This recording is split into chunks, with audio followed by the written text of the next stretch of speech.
اینم از تیپی 4 که کمتر از 4 دقیقه گرفتیم داخل چنل به صورت لایو. بریم ببینیم چجوری رفقا، شب همگی بخیر.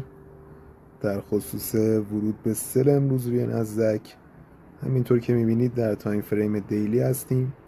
یک دیلینگ رنجی رو قیمت اینجا تشکیل داد و خودش رو رسون به ناحیه پریمیوم و در ناحیه پریمیوم یک بالانس پرایس رنجی رو من اینجا مشخص کرده بودم.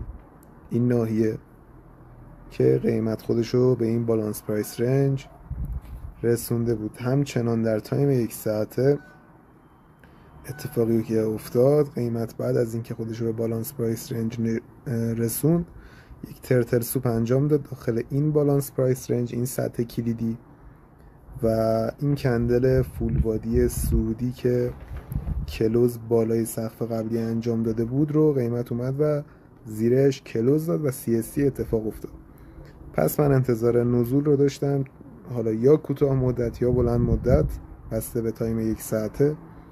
و همینجور که قیمت داشت میومد پایین، یک فری ولیو گپ نزولی اینجا تشکیل داد که مشخصش کردم با این باکس. و در تایم ورود که تایم 1 دقیقه بود،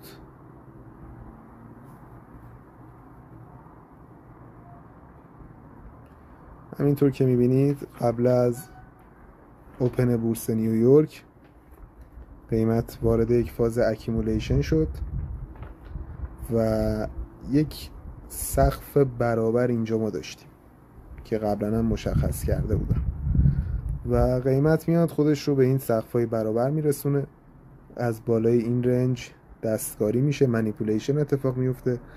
به کجا؟ به سطح کلیدی 1 ساعته که این فیر ولیو گپ ما بوده و بعد از اون مجدد اینجا این سقف ترتل سوب میشه با این کندل آب کلوز فول بادی و قیمت میاد مجدد زیر این کندل کلوز میده و CSC اتفاق میفته.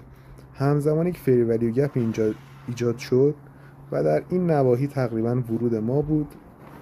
اگر بخوام ریسک به ریوارد رو بندازم، تقریبا روی این نواحی ما ورود زدیم. استاپ لاس بالای های بود و تارگتمون هم این سل ساید بود، این ناحیه که تقریبا تیپی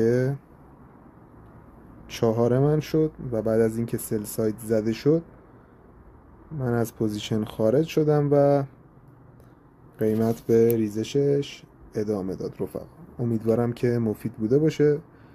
شب همگی بخیر، موفق و پرسود باشید.